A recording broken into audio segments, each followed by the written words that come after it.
റൂഹോ ഖദീശോ.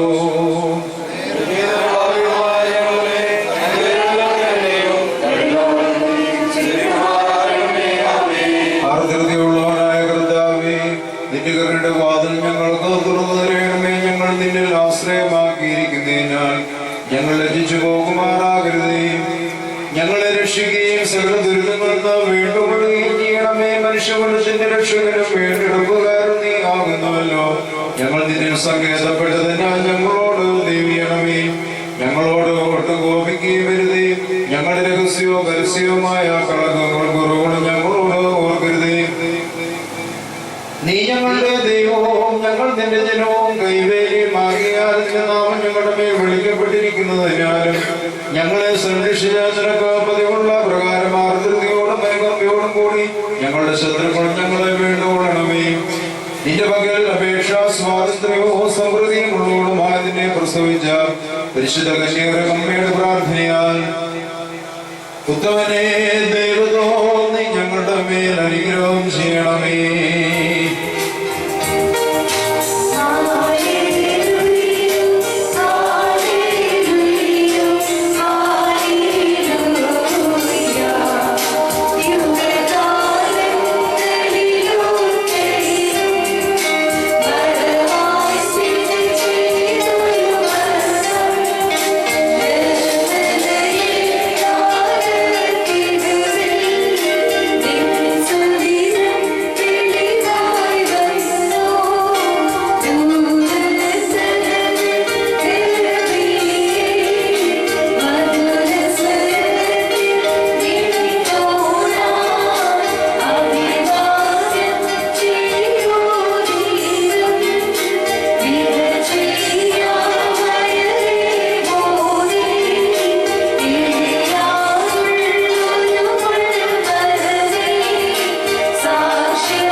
എന്നിൽ നിന്ന് ജനിച്ചവനായ പുത്രൻ ഞങ്ങളുടെ ബലഹീനതകളെ പരിഹരിക്കുകയും കറകളെ മായ്ച്ചു കളയുകയും ആത്മാക്കളെ ശുദ്ധീകരിക്കുകയും നിരൂപണങ്ങളെ സ്ഫുടം ചെയ്യുകയും ചിന്തകളെ വെളിവാക്കുകയും ചെയ്യുവാൻ ഞങ്ങൾക്ക് വേണ്ടി അപേക്ഷിക്കണമേ. അവൻ ഞങ്ങളുടെ ബന്ധനങ്ങളെ അഴിക്കുകയും വാതുകളെ ശരിപ്പെടുത്തുകയും നടപടികളെ സ്ഥിരപ്പെടുത്തുകയും കടങ്ങളെ വീട്ടുകയും കുറവുകളെ നീക്കിക്കളയുകയും ചെയ്യുമാറാകട്ടെ. കൃപാ നിറഞ്ഞ മാതാവേയും ഏകജാതനായ പുത്രനോടുള്ള സ്നേഹാദനയാൽ ഞങ്ങളുടെ ബലഹീനതകൾ നീങ്ങി ഞങ്ങൾ ശക്തിപ്പെടണമേ.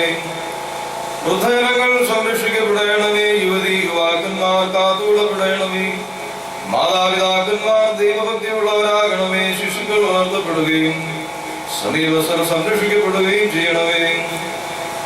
വിദേശത്തായിരിക്കുന്നവർ സമാധാനത്തോടെ തിരിച്ചു വരികയും ദുർബലന്മാർക്ക് കനിവ് ലഭിക്കുകയും ചെയ്യണമേ. പാപികളുടെ കടങ്ങൾ പൊറുക്കണമേ. വിശ്വാസികളായ വാങ്ങിപ്പോയവർക്ക് കരുണ ലഭിക്കണമേ. അധർമ്മികളായ മനുഷ്യരുടെ ദുഷ്ടതയിൽ നിന്നും കരുണയില്ലാത്ത അധികാരികളുടെ പീഡനങ്ങളിൽ നിന്നും പരിശുദ്ധ സഭയും തന്നെ മക്കളും സംരക്ഷിക്കപ്പെടണമേ.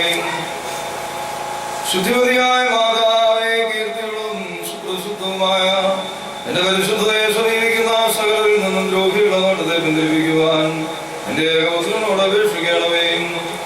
എന്റെ പ്രാർത്ഥനയാൽ നിരന്തരമായ എല്ലാ കാലത്തും ദൈവകരുണയാൽ കോട്ട ഇവരെ ചുറ്റുകയും ദൈവകൃപയാൽ അവനിയും കൈമറയ്ക്കുകയും ഇവർ വിജയികളായി തീരുകയും ചെയ്യുമാറാകട്ടെ. രഹസ്യവും രഹസ്യവുമായ ശത്രുക്കളുടെ ദുഷ്ടതയിൽ നിന്നും ഇവർ മുക്തരാകണമേ. ഇവരും ബലഹീനരായ ഞങ്ങളും സന്നിഹിതരായിരിക്കുന്ന ശുശ്രൂഷകരും ഈ ജനങ്ങളും കാത്തുകൊള്ളപ്പെടണമേ. നമ്മൾ 3 പ്രാവശ്യം പ്രിയലായസോ എന്ന ഉച്ചത്തിൽ പറയണം.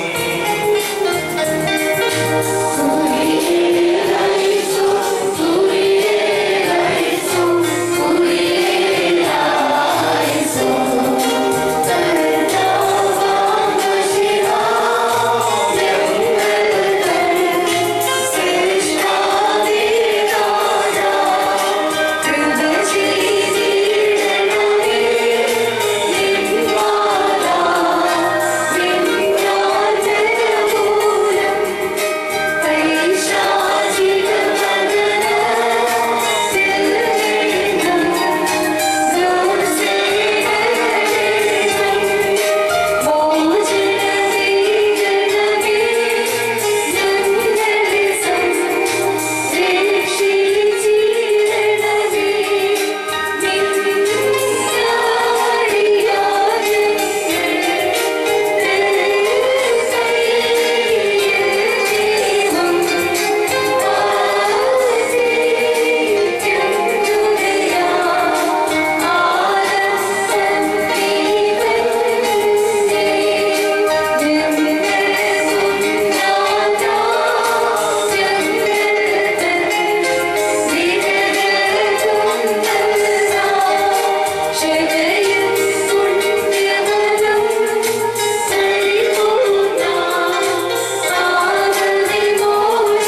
ലായിസോൻ പ്രിയലായിസോൻ. ഞങ്ങളുടെ കർത്താവേ, ഞങ്ങളുടെ മേൽ അനുഗ്രഹം ചെയ്യണമേ.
ചാപ്പലിൻ്റെ മുഖ്യ പെരുന്നാൾ ദിവസമായി വാങ്ങിപ്പ് പെരുന്നാൾ ദിനമായ ഓഗസ്റ്റ് 14, 15 ആഘോഷിക്കുകയാണ്.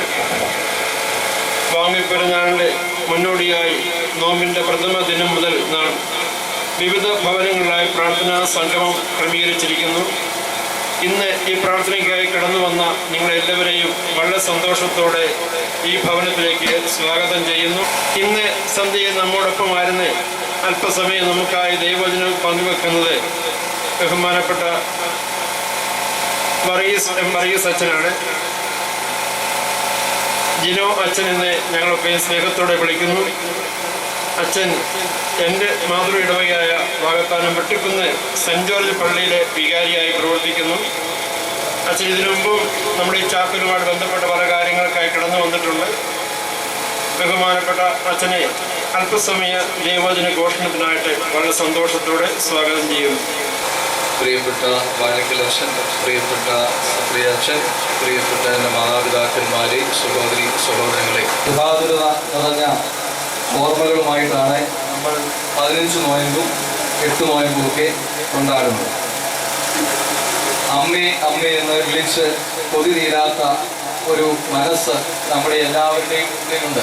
അതുകൊണ്ടാണ് നമ്മുടെ 8 നോയമ്പിലും 15 നോയമ്പിലും ഒക്കെ നമ്മൾ ഏറ്റവും ഭംഗിയായിട്ട് പാടുന്നുണ്ട് ശുദ്ധിമതി നിന്നുടെ പ്രാർത്ഥന ഞങ്ങളുടെ കൂടെ നിൻ പ്രാർത്ഥനയെ നാഥൻ കേട്ട് പുണ്യം നൽകും. ഇതിനകത്ത് ഏറ്റവും പ്രധാനപ്പെട്ട ഒരു പാട്ടുണ്ട്, അമ്മേ അമ്മേ എന്ന് വിളിച്ചു നിൻ സവിധത്തിൽ. ഞാൻ പ്രത്യേകമായിട്ട് ഓർക്കാത്തതുകൊണ്ടാണ് പ്രത്യേകിച്ച് എടുത്ത് പാടാത്തത്. എന്തായിരുന്നാലും യെശയ്യാപ്രവചനം 66-ാം അധ്യായം 13-ാം വാക്യം, അമ്മയെ പോലെ ഞാൻ നിന്നെ ആശ്വസിപ്പിക്കും എന്നൊരു ഭാഗമുണ്ട്. അധ്വാനിച്ച് തളർന്ന് അവശരായ ശിഷ്യരുടെ അടുക്കൽ ഒരമ്മയെ പോലെ ക്രിസ്തു ചോദിക്കുകയാണ്. യോഹന്നാന്റെ സുവിശേഷം 21-ാം അധ്യായം 13-ാം വാക്യത്തിൽ, കുഞ്ഞുങ്ങളെ നിങ്ങളുടെ അടുക്കൽ മീൻ വല്ലതും ഉണ്ടോ എന്നൊരു ചോദ്യത്തിൽ യേശു അതിനുശേഷം വന്ന് അപ്പം എടുത്ത് അവർക്ക് കൊടുക്കുന്നുണ്ട്. അപ്പോൾ വിശുദ്ധ ദൈവമാതാവിനെ അനുസ്മരിക്കുമ്പോൾ നമ്മുടെ മനസ്സിൽ അമ്മ എന്നൊരു ചിത്രമാണ് മനസ്സിലേക്ക് വരുന്നത്. അമ്മ എന്ന ഒരു പദം ഇവിടെ ഇരിക്കുന്ന എല്ലാം അമ്മമാരാണ് മനസ്സിൽ തെളിയുമ്പോൾ യേശുവിൻ്റെ അമ്മയും നമ്മുടെ പെറ്റമ്മയും നമ്മൾ ഓർക്കുകയാണ്. അമ്മയെക്കുറിച്ച് എത്ര മനോഹരമായിട്ടാണ് നമ്മുടെ കവികളൊക്കെ പാടിയിരിക്കുന്നത്. അതിലേറ്റവും എനിക്ക് ഹൃദയസ്പർശിയായിട്ട് തോന്നിയത് വയലാർ രാമവർമ്മ പാടിയതാണ്. അമ്മേ അമ്മേ അവിടുത്തെ മുന്നിൽ ഞാനാര് ദൈവമാര്, ആദിയിൽ വാനവും ഭൂമിയും തീർത്തത് ദൈവമായിരിക്കാം, 6-ാം നാളിൽ മനുഷ്യനെ തീർത്തത് ദൈവമായിരിക്കാം, ആ ദൈവത്തെ പെറ്റു വളർത്തിയത് അമ്മയല്ലോ അമ്മേ, ആ ദൈവത്തെ മുലപ്പാൽ ഊട്ടിയത് അമ്മയല്ലോ അമ്മേ. അദ്ദേഹം ഒരു നിരീശ്വരവാദി ആയിരുന്നെങ്കിലും ഈ അവസാനത്തെ വാക്കുകൾ ഹൃദയ ദ്രവീകരണ സമർത്ഥമാണ്. ആ ദൈവത്തെ പെറ്റു വളർത്തിയത് അമ്മയല്ലോ അമ്മ, ആ ദൈവത്തെ മുലപ്പാൽ ഊട്ടിയത് അമ്മയല്ലോ അമ്മ. പ്രിയപ്പെട്ടവരെ, ഭാരതം ലോകത്തിന് സംഭാവന ചെയ്ത മഹാനായ തത്വചിന്തകനാണ് ശ്രീ ശങ്കരാചാര്യർ. അദ്ദേഹം മാതാവിനെ പറ്റി പറഞ്ഞ കാര്യങ്ങൾ ഏത് പ്രസംഗത്തിലും ഞാൻ പറയുകയാണ്. ഇവിടെയും അത് ആവർത്തിച്ചിട്ടുണ്ടോ എന്ന് എനിക്ക് അറിഞ്ഞുകൂടാ, ഉണ്ടെങ്കിൽ അച്ഛനറിയാം. ഏറ്റവും കൂടുതൽ പ്രസംഗത്തിന് വന്നിരിക്കുന്നത് ഈ വാകത്താനം പള്ളിയിലും പ്രിയപ്പെട്ട അച്ഛൻ്റെ മുന്നിലുമാണ്. നിൽക്കട്ടെ പേറ്റുനോവിൻ കഥ, രുചി കുറയും കാലമേറും ചടപ്പും പൊയ്ക്കോട്ടെ, കൂട്ടിയിടേണ്ട മലമതിലൊരു കൊല്ലം കിടക്കും കിടപ്പും, നോക്കുമ്പോൾ ഗർഭമാകും വലിയ ചുമടെടുക്കുന്നതിന് കൂലി പോലും തീർക്കാവതല്ലത്ര യോഗ്യൻ മകൻ, അത് നിൽക്കുന്നവരമ്മയെ ഞാൻ പൊഴുന്നേ. പ്രിയപ്പെട്ടവരെ, അത് കുഞ്ഞിക്കുട്ടൻ തമ്പുരാന്റെ തർജ്ജമയാണ് ഇപ്പോൾ ഞാൻ നിങ്ങളുടെ മുന്നിൽ സമർപ്പിച്ചത്. പേറ്റുനോവിന്റെ പ്രസവവേദനയുടെ കഥ നിൽക്കട്ടെ, ഒരു 9 മാസക്കാലത്തെ രുചി കുറയുന്ന അമ്മമാരുടെ പ്രസവകാലത്തെ പ്രതിസന്ധികൾ അവിടെ നിൽക്കട്ടെ. ഒരു കൊച്ചുണ്ടായി കഴിഞ്ഞാൽ അത് 1 വർഷം ഈ കൂട്ടിയിടേണ്ട മലമതിലൊരു കൊല്ലം കിടക്കും, നോക്കുമ്പോൾ അതെല്ലാം മാറട്ടെ. പക്ഷെ ഗർഭമാകുന്ന വലിയ ചുമടെടുക്കുന്നതിന് കൂലി പോലും മകൻ എത്ര വലിയവനാണെങ്കിലും കാതോലിക്കാവാവയാണെങ്കിലും സ്വാമിജി ആണെങ്കിലും പ്രധാനമന്ത്രിയാണെങ്കിലും അത് കൊടുത്തു തീർക്കുവാൻ സാധിക്കുകയില്ല. അങ്ങനെയുള്ള അമ്മയെ ഞാൻ തൊഴുന്നേ. മാതാവെന്ന പദത്തിന്റെ നിഷ്പത്തി മലയാള സാഹിത്യത്തിലും സംസ്കൃതത്തിലും ഒക്കെ അന്വേഷിച്ചു പോകുമ്പോൾ നമ്മുടെ പരിശുദ്ധ അമ്മയെ പറ്റിയുള്ള ഈ വേദി ഏറ്റവും അനുഗ്രഹീതമായി തീരുമെന്ന് ഞാൻ വിശ്വസിക്കുകയാണ്. അതുകൊണ്ട് മാനേതി സത്കരോതി ഇതി മാതാ എന്നാണ് മാതാവിനെ പറ്റി പറയുന്നത്. നമ്മുടെ അമ്മമാർക്കുള്ള ഒരു ശ്രദ്ധാഞ്ജലിയും ആദരവുമാണ് ഞാൻ ഈ പ്രസംഗത്തിൽ തയ്യാറാക്കിയിരിക്കുന്നത്. ആദരിക്കപ്പെടുന്നത് കൊണ്ട് മാതാവ്, അതാണ് മാതാവ് എന്ന വാക്കിന്റെ അർത്ഥം. അതുപോലെ മാതാ മാനനീയ എന്നാണ് സംസ്കൃതത്തിൽ, ബഹുമാനാർഹയായവൾ മാതാവ്. മാതി ഇതി മാതാ എന്നുകൊണ്ട്, അതായത് മാതി എന്ന് പറഞ്ഞാൽ അളക്കുക, കുട്ടിയുടെ വളർച്ചയുടെ ഘട്ടങ്ങളെ അളക്കുന്നവൾ ആരോ അവളാണ് മാതാവ്.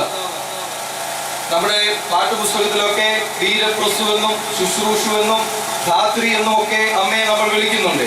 ധാത്രി എന്ന പദത്തിന്റെ ആഴമായ അർത്ഥം അമ്മ സ്വന്തം ഉദരത്തിൽ ഗർഭത്തെ ധരിക്കുന്നത് കൊണ്ടും പ്രസവാനന്തരം മുലപ്പാൽ തരുന്നത് കൊണ്ടും അമ്മയെ ധാത്രി എന്ന് വിളിക്കുന്നു. വെറുതെ ഇങ്ങനെ കയറി ഓരോ പേരുകൾ മലയാളത്തിലോ സംസ്കൃതത്തിലോ വിളിക്കാറില്ല. ജനനി എന്നും ജനി എന്നും വിളിക്കുന്നത് ഗർഭത്തിനകത്ത് വെച്ച് ആരോഗ്യത്തെ കൊടുക്കുന്നത് കൊണ്ടും വംശപരമ്പരയെ ഉത്ഭവിപ്പിക്കുന്നത് കൊണ്ടുമാണ് നമ്മൾ ജനി ജനയിത്രി എന്നൊക്കെ പഠിപ്പിക്കുന്നത്. അതുപോലെ തന്നെ അമ്പ എന്നൊരു വാക്ക് അമ്മയ്ക്കുണ്ട്. സാഹിത്യത്തിൽ ഉള്ളവർക്കെല്ലാം അറിയാം. അതിന്റെ അർത്ഥം എന്ന് പറയുന്നത്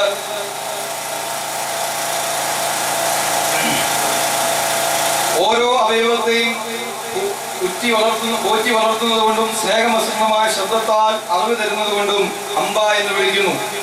വീരപുത്രനെ പ്രസവിച്ചോടെന്നുള്ള അർത്ഥത്തിൽ വീരസ്വ എന്ന് വിളിക്കുന്നു. ശൈശവത്തിൽ ശുശ്രൂഷിക്കുന്നത് കൊണ്ട് ശുശ്രൂ എന്ന് വിളിക്കുന്നു.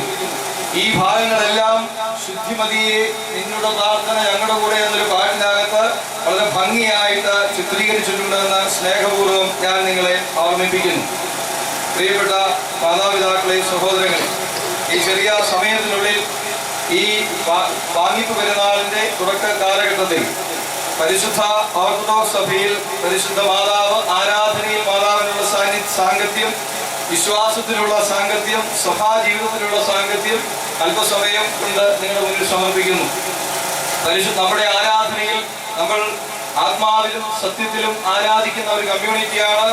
പരിശുദ്ധന്മാരെക്കാൾ ശുദ്ധിമതികളെക്കാളും സ്ഥാനം പരിശുദ്ധ മാതാവിന് കൊടുക്കുന്നു.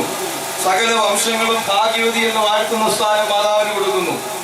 ഒരു വിശ്വാസി കൗമായും വിശ്വാസ പ്രമാണവും മിനിമം ചൊല്ലിയിരിക്കണം എന്നൊക്കെ ഒഴിവാക്കിയാൽ ആ കൗമായോടൊപ്പം കൃപ നിറഞ്ഞ മറിയമേ ചൊല്ലുന്നു. കൃപ നിറഞ്ഞ മറിയമേ ചൊല്ലുമ്പോൾ പ്രൊട്ടസ്റ്റന്റ് സഹോദരങ്ങൾ വിമുഖത കാണിക്കാറുണ്ട്. പക്ഷെ എനിക്കത് മനസ്സിലാകുന്നില്ല. ലൂക്കോസിന്റെ സുവിശേഷം 1-ാം അധ്യായം 28-ാം വാക്യവും 41-ാം അധ്യായം 41-42 വാക്യങ്ങളുമൊക്കെ ഗബ്രിയേൽ മാലാഖ പറഞ്ഞതും എലിസബത്ത് പറഞ്ഞതും പിന്നെ നമ്മുടെ സഭ ചേർത്തിരിക്കുന്നതുമാണ്. അതിലേറ്റവും മനോഹരമായത്, നമ്മുടെ അപ്പൻ നമുക്ക് വേണ്ടി പ്രാർത്ഥിക്കാനില്ലെങ്കിൽ, നമ്മുടെ ഭാര്യ നമുക്ക് വേണ്ടി മരണസമയത്ത് പ്രാർത്ഥിക്കാനില്ലെങ്കിൽ, നമ്മുടെ ഇടവകയിലെ അച്ഛൻ നമുക്ക് വേണ്ടി മരണസമയത്ത് പ്രാർത്ഥിക്കാനില്ലെങ്കിൽ ആര് പ്രാർത്ഥിക്കാനുണ്ട്? പരിശുദ്ധ മാതാവുണ്ട് അല്ലേ? ഞങ്ങൾക്ക് വേണ്ടി ഞങ്ങളുടെ മരണസമയത്തും ഇപ്പോഴും ഞങ്ങളുടെ മരണനാഴികയിലും ഞങ്ങൾക്ക് വേണ്ടി പ്രാർത്ഥിക്കണം. അത് സഭ കൂട്ടിച്ചേർത്തതാണ്. ജീവിച്ചിരിക്കുന്നവരും മരിച്ചുപോയവരും ചേർന്നതാണ് സഭ. ആ അർത്ഥത്തിലാണ് പരിശുദ്ധ സഭ ഭാവികളായ ഞങ്ങൾക്ക് വേണ്ടി ഇപ്പോഴും ഞങ്ങളുടെ മരണസമയത്തും ഞങ്ങൾക്ക് വേണ്ടി. പ്രിയപ്പെട്ടവരെ, അതുകൊണ്ട് നമ്മുടെ അമ്മയെ മറന്നുള്ള ഒരു സംസ്കാരം നമുക്കൊരിക്കലും പാടില്ല. അതുകൊണ്ട് ആരാധനാ ജീവിതത്തിൽ കാനോന പ്രാർത്ഥനകളിൽ സന്ധ്യയുടെയും പ്രഭാതത്തിന്റെയും പ്രാർത്ഥനകൾ അത് പൊതുവിൻ്റെതാണ്. അത് ഏറ്റവും പ്രാധാന്യം മാതാവിന്റെ സ്ഥാനമാണ്. പ്രിയപ്പെട്ടവരെ, നിങ്ങൾക്ക് അറിയാവുന്ന കാര്യമാണെങ്കിലും ബുധനാഴ്ചത്തെ ദിവസം ദൈവമാതാവിന് വേണ്ടി മാറ്റിവെച്ചിരിക്കുന്നു. രാത്രി 1-ാം കൗമ മാതാവിനെ പറ്റിയാണ്. രാത്രി പ്രാർത്ഥനയിൽ മറിയാമിന്റെ പാട്ട്, മാവുർബോ, എനിയോനകൾ ഇവയെല്ലാം മാതാവിനെ കീർത്തിച്ചിരിക്കുന്നു. പരിശുദ്ധ കുർബാനയിൽ തക്സായിക്കകത്ത് ഏറ്റവും മനോഹരമായ ഒരു മാതാവിനെ പറ്റിയുള്ള ഒരു ചിത്രം ഇതാണ്. മറിയാമെന്ന വരണ്ട ഭൂമിയിൽ നിന്ന് മുളച്ചു വളർന്ന അനുഗ്രഹീത സസ്യം എന്നാണ് ദൈവം തമ്പുരാനെ വിശേഷിപ്പിച്ചിരിക്കുന്നത്. പ്രാരംഭത്തിലുള്ള പ്രാർത്ഥനയിൽ അച്ഛന്മാർ മനസ്സിലാക്കുന്ന ഒരു പ്രാർത്ഥന, മിശിഹാ തമ്പുരാനെ നിന്റെ മാതാവിന്റെയും സകല പരിശുദ്ധന്മാരുടെയും ഓർമ്മയോടെ കൃപയോടെ ശ്രേഷ്ഠതപ്പെടുത്തുന്നു എന്ന് തുടങ്ങിയാണ്. അതുപോലെ തന്നെ ശദ്രായിക്കകത്ത് ഭൂലോകം മുഴുവന്റെയും അഭിമാന ഭാജനവും രണ്ടാം സ്വർഗമെന്ന് വിശേഷിക്കപ്പെടുന്ന നിർമ്മല കന്യകയും പരിശുദ്ധിയുമായ ദൈവമാതാവായ മറിയാം. ദൈവമാതാവിന്റെ മധ്യസ്ഥ പ്രാർത്ഥനയ്ക്ക് ഞങ്ങൾ അച്ഛന്മാർ നിൽക്കുമ്പോൾ ആദ്യമായിട്ട് ഈ കുർബാന ആർക്കു വേണ്ടിയും ആരുടെ ബഹുമതിക്കായും അർപ്പിക്കപ്പെടുന്നുവോ ആ ദൈവമാതാവായ വിശുദ്ധ മറിയാമിനെ പ്രത്യേകമായും വിശേഷവിധിയായും ഞങ്ങൾ ഓർക്കുന്നു. വിശുദ്ധ കുർബാനയ്ക്ക് മുമ്പുള്ള പൊതുഗീതം ധന്യേ മാതാവേ, കന്യാമേഘംപൂ തുടങ്ങിയ പാട്ടുകൾ മാതാവിനെ പ്രകീർത്തിച്ചുകൊണ്ടാണ്. വിശുദ്ധ കുർബാന ആരംഭിക്കുമ്പോൾ നിന്നെ പ്രസവിച്ച മറിയാമും നിന്നെ മാമോദീസാമുഖി യോഹന്നാനും എന്ന് തുടങ്ങിയാണ്. നമ്മുടെ മാതാവിന് നമ്മൾ കൊടുക്കുന്ന സ്ഥാനം അദ്വിതീയമാണ്, ആരാധനയിൽ എന്ന് പറഞ്ഞു വരികയാണ്. അതുപോലെ നാലാം തുദ്ദനി ഭൂമിയിലെ സകല വംശങ്ങളിൽ നിന്ന് ഭാഗ്യങ്ങൾക്ക് യോഗ്യതയുള്ളവളും വിശുദ്ധിയുള്ളവളും മഹത്വമുള്ളവളും അനുഗ്രഹിക്കപ്പെട്ടവളും നിത്യകന്യകയും ഭാഗ്യവതിയുമായ മറിയാമിനെ ഞങ്ങൾ ഓർക്കുന്നു. അഞ്ചാം തുദ്ദനിൽ മറിയാം സംശയം കൂടാതെ ദൈവമാതാവെന്ന് എല്ലായ്പ്പോഴും പ്രസംഗിച്ചവനുമായ ഞങ്ങളുടെ പാത്രികീസ് മാർ സെവേറിയോസ്.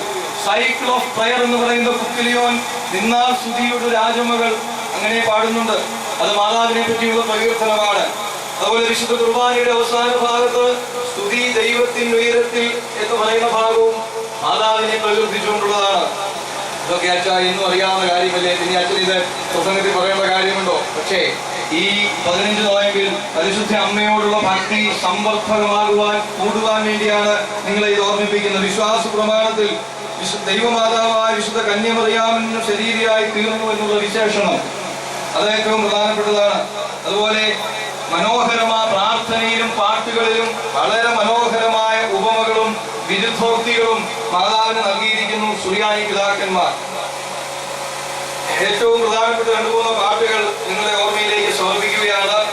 ആരാധനാ സാഹിത്യത്തിൽ പരിശുദ്ധ മറിയാമിനുള്ള സാങ്കത്യമാണ്. അതായത് നമ്മുടെ ശീവ നമസ്കാരത്തിൽ ഏറ്റവും ഭംഗിയായിട്ട് മാതാവിനെ പറ്റി പറഞ്ഞിരിക്കുന്നു. നമ്മുടെ കൊയർ മെമ്പേഴ്സ് എന്നോട് പിണങ്ങരുത്, ഞാൻ പാട്ടൊക്കെ പാടുമ്പോൾ ചിലപ്പോൾ തെറ്റിപ്പോയെന്ന് വരാം. ജഗദീനായകനാം മാരുവിയെ ഏറ്റാഘോഷിച്ചേറ്റം മാനിച്ചാൽ കന്യകമറിയാമാന്നൗകാം. അഖിലാണ്ടങ്ങളുടെയും നാഥനായ കപ്പിത്താനെ വഹിച്ച പടക്. ഇവിടെയൊന്നും മാതാവിനല്ല സ്ഥാനം, യേശുവിനാണ് സ്ഥാനമെന്ന് പ്രത്യേകം നോട്ട് ചെയ്യണം.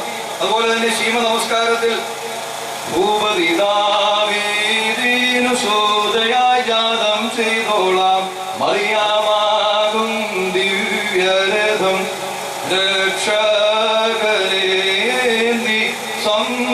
സംസാരിക്കും മുഖചക്രങ്ങളെഴും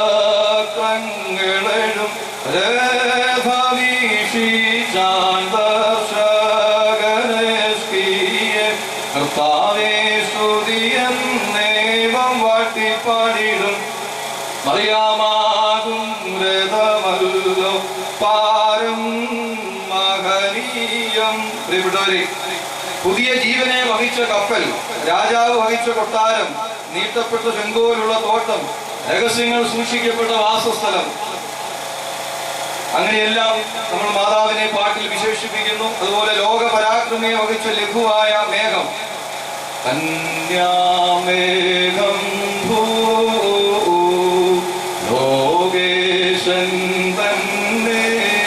പ്രിയപ്പെട്ടവരെ, ഈ പാട്ടുകളെല്ലാം മനസ്സിലാക്കുമ്പോൾ പരിശുദ്ധ മാതാവിനെ നമ്മുടെ സാഹിത്യത്തിലും നമ്മുടെ പ്രാർത്ഥനയിലും നമ്മുടെ പാട്ടിലും ഒക്കെയുള്ള ഏറ്റവും പ്രധാനപ്പെട്ട ഒരു പ്രാധാന്യമാണ് മനസ്സിലാക്കുന്നത്.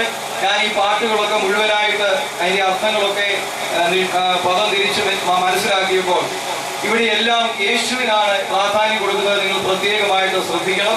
അതുകൊണ്ട് പ്രൊട്ടസ്റ്റന്റ് സഹോദരങ്ങളൊക്കെ മാതാവിനോടുള്ള നമ്മുടെ ഭക്തി കൊണ്ട് യേശുവിനോടുള്ള ഭക്തി നഷ്ടപ്പെടുന്നു എന്നുള്ള ഒരു വലിയ പരാതി അവർ പറയാറുണ്ട്. പക്ഷേ എല്ലാ രംഗത്തും ഉള്ള പാട്ടുകളെല്ലാം പരിശോധിക്കുമ്പോൾ മാതാവിന്റെ സ്ഥാനത്തിനേക്കാൾ ഉപരിയായിട്ട് അതിലൂടെ യേശുവിനാണ് സ്ഥാനം കൊടുക്കുന്നതെന്ന് പ്രത്യേകമായിട്ട് ഓർക്കുന്നു.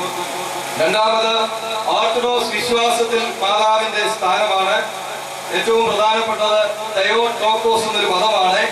നിരീശ്വരവാദിയാണ് വയലാർ രാമവർമ്മയെങ്കിലും എന്ന് നമ്മൾ വായിക്കുന്നു, മനസ്സിലാക്കുന്നു. അദ്ദേഹത്തിന് ദൈവവിശ്വാസമുണ്ടോ ഇല്ലയോ എന്നുള്ളതാണ് നമ്മുടെ പ്രശ്നം. പക്ഷെ അദ്ദേഹത്തിന്റെ കവിത ഞാൻ നിങ്ങളുടെ മുന്നിൽ സമർപ്പിച്ചല്ലോ.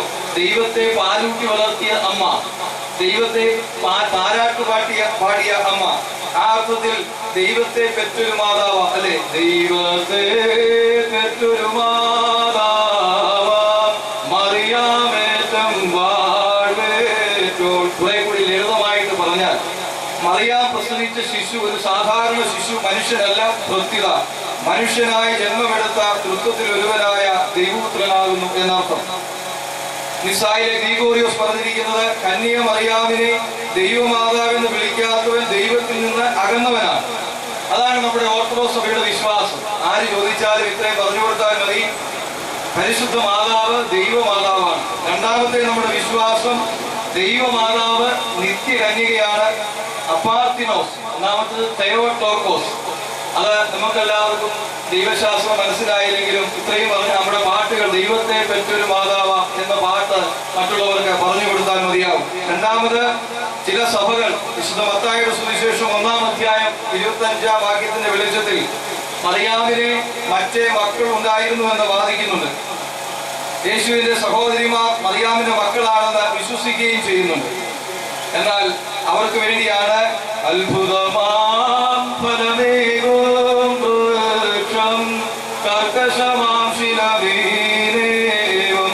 നിങ്ങൾക്കറിയാം, പുറപ്പാട് പുസ്തകം 22-ാം അധ്യായം 13-ാം വാക്യം വൃക്ഷത്തിന്റെ കാര്യം. അതുപോലെ തന്നെ ഉൽപ്പത്തി പുസ്തകം 22-ാം അധ്യായം 13, പുറപ്പാട് പുസ്തകം 17-ാം അധ്യായം 6-ാം വാക്യം, വിശുദ്ധ മത്തായിയുടെ സുവിശേഷം 17-ാം അധ്യായം 27-ാം വാക്യം. അപ്പോൾ ആ പാഷാണ്ട ഉപദേശങ്ങൾക്ക് വേണ്ടി നമ്മുടെ പിതാക്കന്മാർ ചിട്ടപ്പെടുത്തിയിട്ടുള്ളതാണ് ഈ പാട്ടുകളെല്ലാം തന്നെ. അതുകൊണ്ട് നമ്മുടെ വിശ്വാസത്തിൽ ദൈവത്തെ പെറ്റൊരു മാതാവാം എന്നുള്ള പാട്ടും അത്ഭുതമാം ഫലമേകും വൃക്ഷം കർക്കശമാം ശിലവീനേവം, ആ രണ്ട് പാട്ടുകളാണ് പരിശുദ്ധ മാതാവിനെ പറ്റിയുള്ള നമ്മുടെ വിശ്വാസവും ചിന്തകളും. അതാണ് മാതാവ് വിശ്വാസത്തിൽ.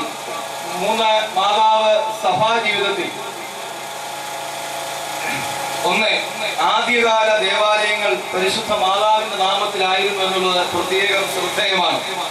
അതായത് പള്ളിയുടെ തച്ചുശാസ്ത്രം നൽകുന്ന ആത്മീയ പാഠം എന്ന് പറഞ്ഞ് മാതാവിനെ പറ്റി KP അപ്പൻ മധുരം നിന്റെ ജീവിതം എന്നൊരു പുസ്തകം എഴുതിയിട്ടുണ്ട്. ഒരു ഹൈന്ദവ സാഹിത്യകാരൻ എന്ന് പറയാൻ സാധിക്കില്ലെങ്കിലും ഒരു ഹൈന്ദവ പാരമ്പര്യത്തിൽ വളർന്ന കൊല്ലം ശ്രീനാരായണ കോളേജിലെ KP അപ്പൻ എന്ന് പറയുന്ന ഒരു സാഹിത്യകാരൻ, അദ്ദേഹത്തിന്റെ മധുരം നിന്റെ ജീവിതം എന്നൊരു പുസ്തകം നിങ്ങൾ വാങ്ങി വായിക്കണം. വളരെ ലളിതവും എന്നാൽ ഗഹനവുമാണ്. ആ പുസ്തകത്തിൽ അദ്ദേഹം പറഞ്ഞിരിക്കുന്ന കാര്യങ്ങൾ, അതായത് ആദ്യകാല ദേവാലയങ്ങൾ മാതാവിന്റെ നാമത്തിൽ ആയിരുന്നു എന്നുള്ള അഭിപ്രായത്തോടനുബന്ധിച്ച് അദ്ദേഹം പറഞ്ഞിരിക്കുന്ന ഒരു കാര്യം കൂടെ നിങ്ങളുടെ സന്നിധിയിൽ സമർപ്പിക്കുകയാണ്. അതായത് പള്ളിയുടെ ഈ ജനതയൊക്കെ ഇരിക്കുന്നത് കൊണ്ട് ശബ്ദം പറയുമ്പോഴും ഈ അന്തരീക്ഷത്തിലൊക്കെ ചില വൈഷമ്യങ്ങളുണ്ട്, ബുദ്ധിമുട്ടുണ്ടെങ്കിൽ ക്ഷമിക്കണം. പ്രത്യേകിക്കുമ്പോഴും പള്ളിയുടെ തച്ചുശാസ്ത്രം നൽകുന്ന ആത്മീക പാഠം, അതായത് നമ്മുടെ പഴയ പള്ളികളുടെ വാതിലുകളും ജനലുകളും ദീർഘചതുരാകൃതിയിലല്ല, പിന്നെ അവയുടെ മുകൾ ഭാഗം ചെറുതായി വളഞ്ഞ് അല്പം കൂർത്തിരിക്കുകയാണ്. നമ്മുടെ പുതിയ പള്ളിയുടെ രീതിയും അങ്ങനെയാണ്, പഴയ പള്ളിയുടെ രീതിയും അങ്ങനെയാണ് പഴയ പള്ളി. അതിന്റെ ആന്തരികമായ അർത്ഥം നിങ്ങൾ ശ്രദ്ധിച്ചോളൂ. വെറുതെ നമ്മുടെ വാതിലുകൾ, ഒരിക്കലും ഒരു പള്ളിയുടെയും വാതിലെ ചതുരത്തിൽ ഉണ്ടാക്കാറില്ല.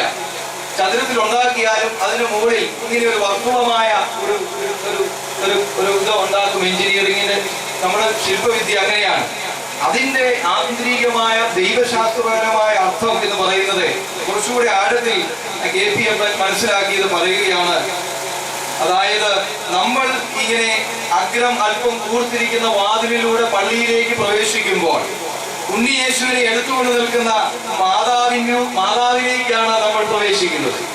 കുറച്ചുകൂടെ പറഞ്ഞാൽ ഈ the virgin of the rocks എന്ന് പറയുന്ന ഒരു ചിത്രം ഡാവിഞ്ചി വരച്ചിട്ടുണ്ട്.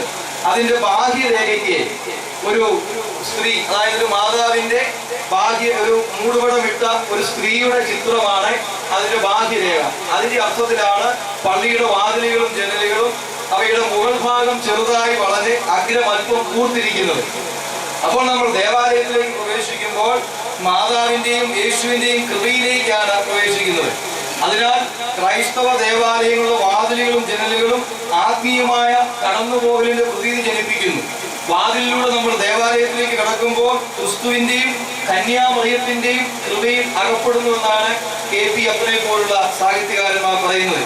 അതുകൊണ്ട് പള്ളിയുടെ വാതിലുകൾ ഒരിക്കലും ഷട്ടറിട്ടതോ ഇങ്ങനെ ചതുരത്തിലുള്ളതോ ആകരുത്. അങ്ങനെ ആകുന്നത് കൊണ്ട് എപ്പോഴും ഇടവക ജനങ്ങൾക്ക് അലോസരം ഉണ്ടായിക്കൊണ്ടേയിരിക്കും. ഇത് മാറ്റണം, ഇത് മാറ്റണം, ഇത് മാറ്റണമെന്ന്. അതിന്റെ ദൈവികമായ ദൈവശാസ്ത്രപരമായ പാരമ്പര്യ വരികൾ ഇതാണ് എന്ന് സ്നേഹപൂർവ്വം ഓർമ്മിപ്പിക്കുന്നു.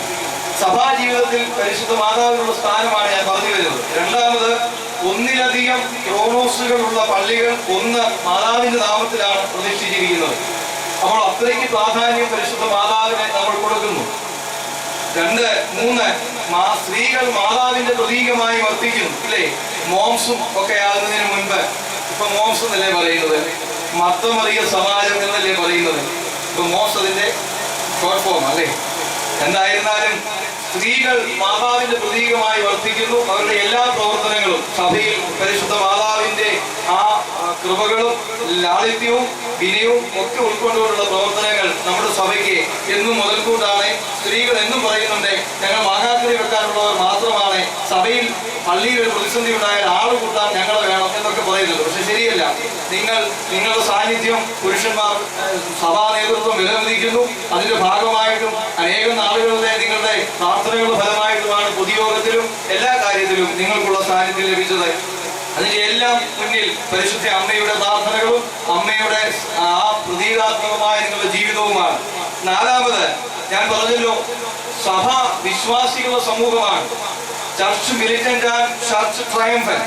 അപ്പോൾ ജീവിച്ചിരിക്കുന്നവരും മരിച്ചുപോയവരും ചേർന്നുള്ള പ്രാർത്ഥനയുടെ ഐക്യം, മധ്യസ്ഥ പ്രാർത്ഥനയുടെ ആഴം, ഇതെല്ലാം പരിശുദ്ധ മാതാവിന്റെ ഓർമ്മയിൽ സഭാജീവിതത്തിൽ പ്രാധാന്യം അർഹിക്കുന്നു.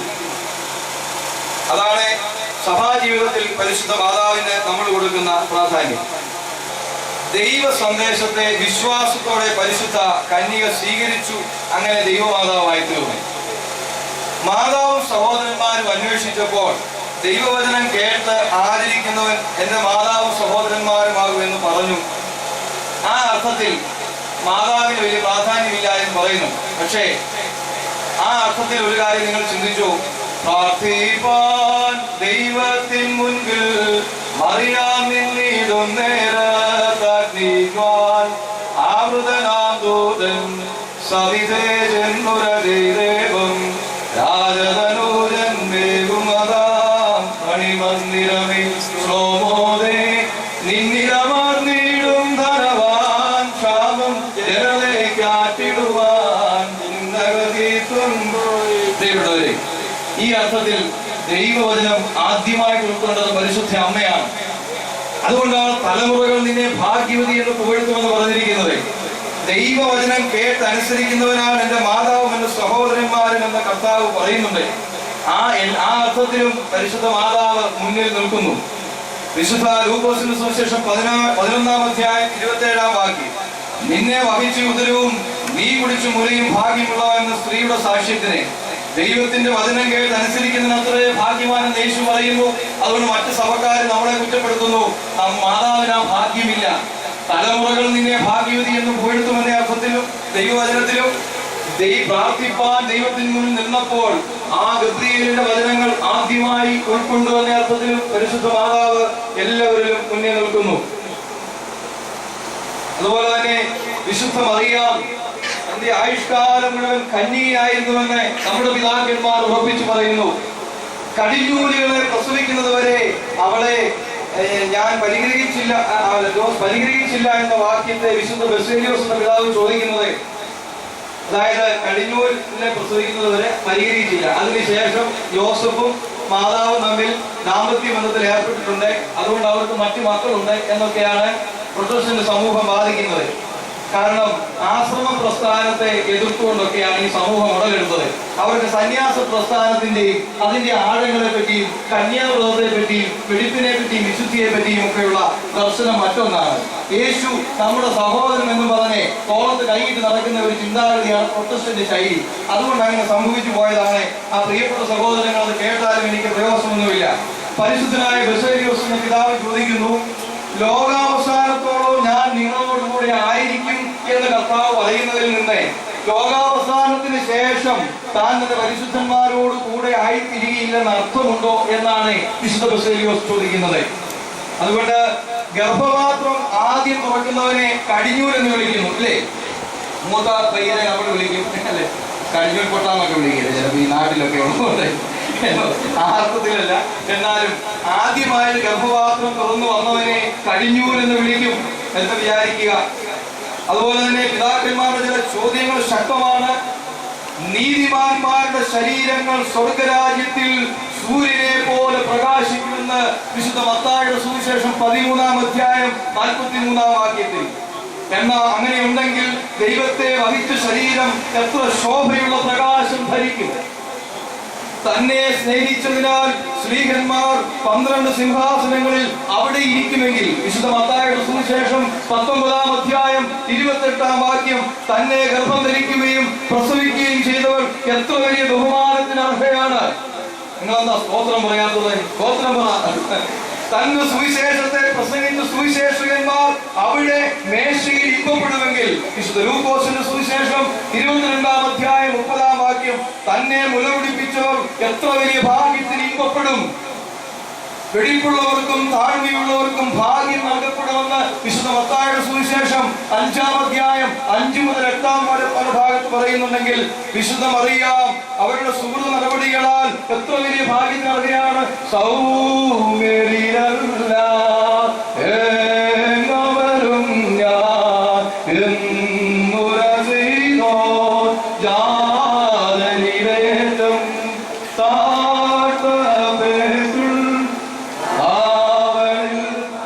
പ്രിയപ്പെട്ടവരെ, ആകയാൽ വിശുദ്ധ ദൈവമാതാവ് ശരീരസമേതം പറുദീസായിലേക്ക് തന്റെ പുത്രനാൽ കൊണ്ടുപോകപ്പെട്ടതിനാൽ അത്ഭുതത്തിന് അവകാശമില്ല. ഓഗസ്റ്റ് 15 ദേഹവിയോഗത്തിന്റെ പെരുന്നാളാണ്. ഈ ദിവസം തന്നെയാണ് മാതാവ് ഈ ലോകത്തിൽ നിന്ന് പോയതെന്ന് ചരിത്ര തെളിവുകളൊന്നുമില്ല. എന്നാൽ അതിപുരാതനമായ ഈ പെരുന്നാൾ മാതാവിന്റെ നാമത്തിലുള്ള ഒരു പള്ളിയുമായി ബന്ധപ്പെട്ട് ആ പെരുന്നാൾ തുടർന്നു വന്നുവെന്നാണ് ചരിത്രത്തിൽ വായിക്കുന്നത്. വിശുദ്ധ മറിയാമിന്റെ മരണത്തെ പറ്റി സുറിയാനി പിതാക്കന്മാർ പറഞ്ഞിരിക്കുന്നു. 15-ാം തീയതി നിങ്ങൾ സദറായി പ്രൊമിയോന് വായിക്കുമ്പോൾ ശ്രദ്ധിച്ചാൽ മതി. വിശുദ്ധ മറിയാം മിശിഹായുടെ തൃക്കരങ്ങളെ ആലിംഗനം ചെയ്ത് നമിച്ചുകൊണ്ട് തിരുവചനത്തിന്റെ ആംഗ്യത്താൽ ആകാശത്തെയും ഭൂമിയെയും സൃഷ്ടിച്ച കൈകളെ ഞാൻ വന്ദിക്കുന്നു. നീ സത്യമായിട്ടും ജീവനുള്ള ദൈവത്തിന്റെ പുത്രനും ലോകത്തിന്റെ സമാധാനവുമാകുന്നു. നിന്നിൽ വിശ്വസിക്കുന്നവർ അനുഗ്രഹീതരാകുന്നു. അതുപോലെ മറിയാം വിനീതമായി പറയുന്നതായിട്ട് പിതാക്കന്മാർ ചിത്രീകരിച്ചിരിക്കുന്നു. സ്വർഗത്തിൽ നിന്ന് ഇറങ്ങി വന്ന് എന്നിൽ വസിപ്പാൻ തിരുമനസ്സായ മിശിഹ, മഹത്വമുള്ള ദൈവത്തിന്റെ പുത്രൻ നീയാകുന്നുവെന്ന് വിളിച്ചുപേക്ഷിക്കുന്ന ജനങ്ങളുടെ മേൽ നിന്റെ വിശുദ്ധ സമാധാനം ആവസിക്കണമേ. ശിക്ഷകളെയും ക്രോധത്തിന്റെ വടികളെയും അവരിൽ നിന്ന് മായിച്ചു കളയണമേ. ഇതിനുശേഷം മരണവേദനയുടെ യാതൊരു ചേഷ്ടകളും കൂടാതെ പരിശുദ്ധ മറിയാം മിശിഹായോട്, ഗുരുവേ സമാധാനം, ഞാൻ നിന്റെ 2ാമത്തെ വരവിനായി കാത്തിരിക്കുന്നു. ആ ഭാഗ്യ നിമിഷത്തിൽ നമ്മുടെ സുറിയാനി പിതാക്കന്മാരുടെ ദർശനവും ചിന്തകളും എത്ര ഭംഗിയാണ്. ആ ഭാഗ്യ നിമിഷത്തിൽ വിശുദ്ധന്മാരായ പത്രോസും പൗലോസും യോഹന്നാനും പരിശുദ്ധ അമ്മയുടെ അടുത്ത് ചെന്നു. യോഹന്നാൻ പരിഭ്രമത്തോടെ കൈനീട്ടി. പരിശുദ്ധാത്മാവ് അഗ്നിമയമായ കുപ്പായവും ഇടക്കെട്ടും ശുദ്ധിമതിയെ ധരിപ്പിച്ചു. വാങ്ങിപ്പ് പെരുന്നാളുകളിലെ സദറാകളിൽ എല്ലാ സ്ത്രീകന്മാരും മാതാവിന്റെ സംസ്കാരത്തിൽ പങ്കെടുത്തതായിട്ട് നമ്മൾ വായിക്കുന്നു. സ്ത്രീകന്മാർ സംസ്കാര ശുശ്രൂഷ നടത്തി, ശിഷ്യന്മാർ ശവമഞ്ചം വഹിച്ചുകൊണ്ടിരുന്നു. നമ്മുടെ രക്ഷകന്റെ മാതാവ് ഭൗമികരാൽ സംസ്കരിക്കപ്പെട്ടു. പ്രിയപ്പെട്ടവരെ, ഞാൻ പറഞ്ഞു വന്നത് പരിശുദ്ധ ദൈവമാതാവ് ഓർത്തഡോക്സ് ആരാധനയിൽ, ഓർത്തഡോക്സ് വിശ്വാസത്തിൽ, ഓർത്തഡോക്സ് സഭാജീവിതത്തിൽ മാതാവിനുള്ള സ്ഥാനമാണ് ഞാൻ പറഞ്ഞു വന്നത്. എന്തായിരുന്നാലും ആദ്യമായി ഞാൻ നിങ്ങളെ ഓർപ്പിച്ചത് ഈ 15-ാം തീയതി സ്വാതന്ത്ര്യ ദിനം ആഘോഷിക്കുകയാണ്. നമ്മൾ രാവിലെ കട്ടിൽ നിന്ന് എഴുന്നേൽക്കുമ്പോൾ കാല് കുത്തുന്നതിന് മുമ്പ് ഭാരതീയ ദർശനം അനുസരിച്ച് ക്ഷമ പറഞ്ഞിട്ടാണ് കാല് കുത്തുന്നത്. കാരണം ഭൂമി ദേവിയുടെ തിരുമാറിൽ കാല് കുത്താൻ പോവുകയാണ്, ക്ഷമിക്കണം എന്ന് പറഞ്ഞാണ് കാല് കുത്തുന്നത്. അത്ര ബഹുമാനത്തോടെയാണ് അമ്മമാരെ നമ്മൾ കാണുന്നത്. ഇന്ന് ഞാൻ മുളന്തുരുത്തിയിൽ നിന്ന് യാത്ര ചെയ്തു വരികയാണ്. എന്താ കാര്യമെന്ന് പറഞ്ഞാൽ, ഞങ്ങളുടെ ഒരു ബന്ധുവിന്റെ ഈ നാട്ടിൽ താമസിക്കുന്ന ഒരു ബന്ധു അപ്പനെയും അമ്മയും കൊണ്ട് മുളന്തുരുത്തിയിലേക്ക് സ്ഥാനം മാറുകയാണ്. വില്ലയൊക്കെ പണിത് അമേരിക്കയിലാണ് അവര്.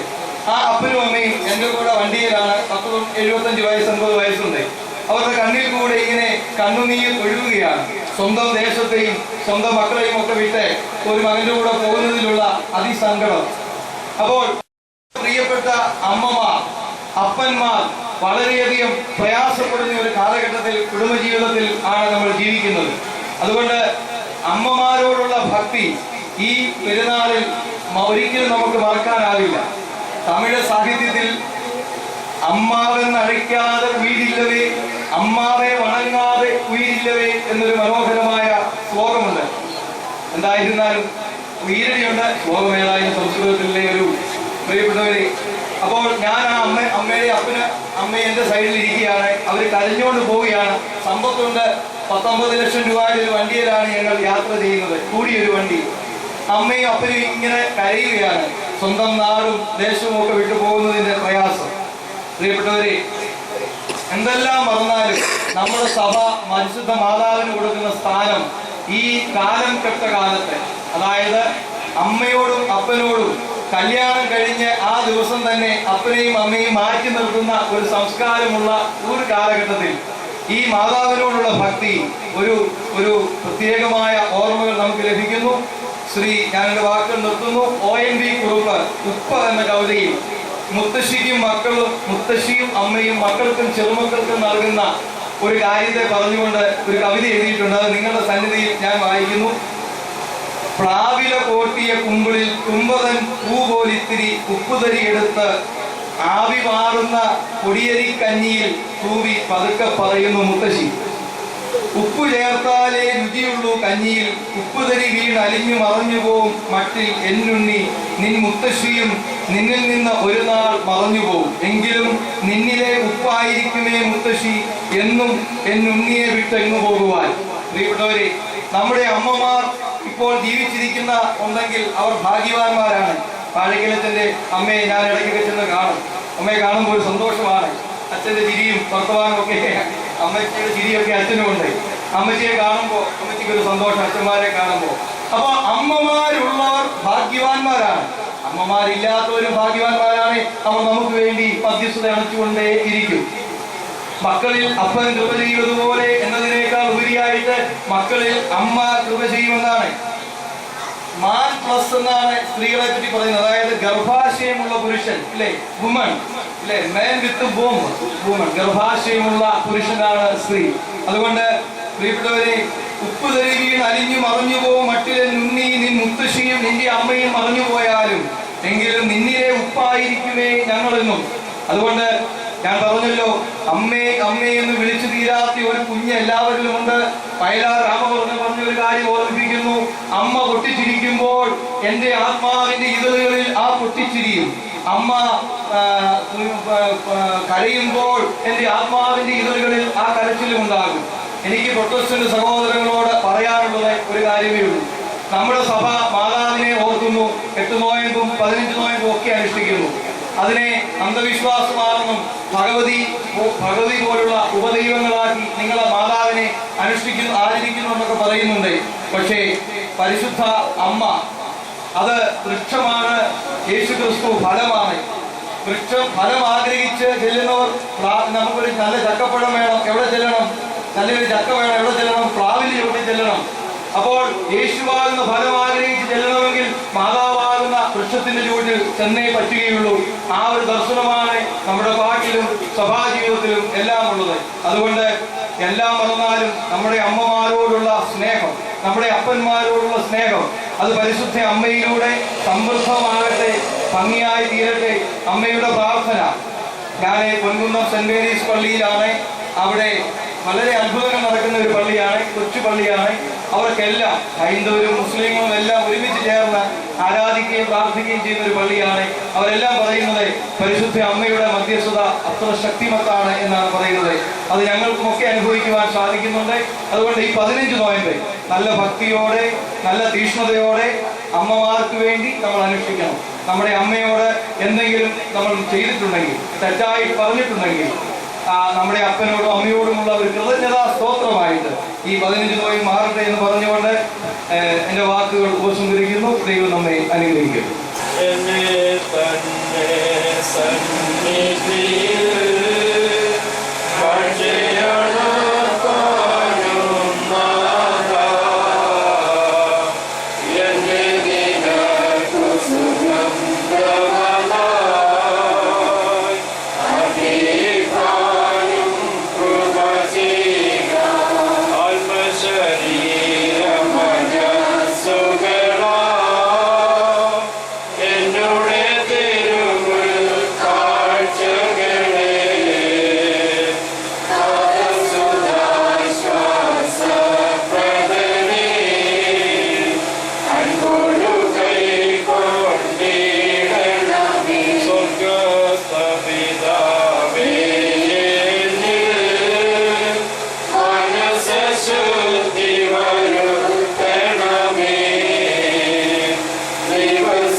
അങ്ങയുടെ മാതാവിന്റെ സ്മരണ നിർവഹിക്കുന്നതായ ഈ സന്ദർഭത്തിൽ മാതാവിന്റെ ശ്രേഷ്ഠഭാവങ്ങളെ പറ്റി ശ്രമിപ്പാതക്കവണ്ണം ഈ രാത്രി ഞങ്ങൾ മുഖാന്തരമായല്ലോ. മാതാവെന്ന ഭൂമിയിലെ ശ്രദ്ധേയമായ ഭാവം ഉൾക്കൊള്ളുവാൻ തക്കവണ്ണം ഞങ്ങളെ ശക്തീകരിക്കുമാറാണമേ. മാതാവില്ലാതെ അവിടുന്നില്ല എന്ന് ഞങ്ങളെ വേദം പഠിപ്പിക്കുന്നുവല്ലോ. കർത്താവേ, മാതാവിൽ നിന്ന് ലഭിച്ചതായ ആ ശ്രേഷ്ഠമായ ഫലത്തിലൂടെ ദൈവകൃപ കണ്ടെത്തുവാൻ തക്കവണ്ണം ഞങ്ങളെ ശക്തീകരിക്കുമാറാണമേ. തുറന്നുള്ളതായ നോമ്പിന്റെ ദിവസങ്ങളൊക്കെ അനുഗ്രഹത്തിനാക്കി തീർക്കുമാറാണമേ. ഏറ്റവും ഉചിതമായ ശ്രേഷ്ഠമായ പെരുന്നാൾ ആഘോഷിക്കാൻ തക്കവണ്ണം ഞങ്ങളെ ശക്തീകരിക്കണമേ. ദൈവകൃപയിൽ നിറയുവാനും സന്തോഷിപ്പാനും ആനന്ദിപ്പാനും അങ്ങേ സമൃദ്ധമായി പാടിച്ചു നിൽപ്പാൻ തക്കവണ്ണം ഈ നോമ്പും പെരുന്നാൾ ഞങ്ങൾ മുഖാന്തരമാക്കി തീർക്കുമാറാണമേ. പെരുന്നാൾ സംബന്ധമായ എല്ലാ കാര്യങ്ങളെയും പ്രവർത്തനങ്ങളെയും പ്രവർത്തകരെയും തിരുവുമ്പ സമർപ്പിക്കുന്നു. ഈ ദേശത്തെ ആകമാനമായി തിരുവുമ്പ സമർപ്പിക്കട്ടെ. ദൈവികമായ സമാധാനം കൊണ്ട് ശാന്തി കൊണ്ട് നിറയ്ക്കുമാറാണമേ. ദൈവജനം പൊട്ടിച്ച് ഞങ്ങളുടെ പ്രിയപ്പെട്ട ആചാരനെ തിരുവുമ്പ സമർപ്പിക്കുന്നു. ആചാരന്റെ ശുശ്രൂഷകളുടെ അതിർവേപ്പാന്തകൾ ശക്തീകരിക്കുമാറാണമേ. ഞങ്ങളായിരിക്കുന്ന ഈ ഭവനത്തെയും ഭവനനിവാസികളെയും തിരുവുമ്പ സമർപ്പിക്കട്ടെ. ഇവരുടെ ആവശ്യങ്ങളും ആഗ്രഹങ്ങളെയും കൂടെ ഇരിക്കണമേ. നന്മകളാലും അനുഗ്രഹങ്ങളാലും വഴി നടത്തണമേ. ഞങ്ങൾ നിനക്കുന്നതിന്റെ പിതാവിന് നിന്റെ പരിശുദ്ധ റുഹായിക്കും സ്തുതിയും സ്തോത്രവും സമർപ്പിക്കുന്നു. ശുദ്ധമുള്ള പിതാവേ, ശുദ്ധമുള്ള നാമത്താൽ ഞങ്ങളെ കാത്തുകൊള്ളണമേ. വിശുദ്ധമായ പുത്ര, ജയമുള്ള സീവായ ഞങ്ങളെ മറച്ചു കൊള്ളണമേ. ശുദ്ധമുള്ള റുഹായി ഞങ്ങളെ ക്ഷമിക്കണമേ. ദൈവമായ കർത്താവേ, നിനക്ക് എല്ലാ സമയത്തും ദൈവത്തിന്റെ ഇറങ്ങി ഞങ്ങളെ മറച്ചു കൊള്ളണമേ. ആമേൻ. പിതാവാം ദൈവത്തിന്റെ സ്നേഹവും ഏകജാതനായ പുത്രന്റെ കൃപയും പരിശുദ്ധ റുഹായുടെ സമത്വവാസവും നമ്മെല്ലാവരും വിശിഷ്യ ഈ ഭവനത്തിന്മേൽ ഭവനനിവാസികളുടെ എന്നേക്കും ഉണ്ടായിരിക്കുമാറാകട്ടെ. ആമേൻ.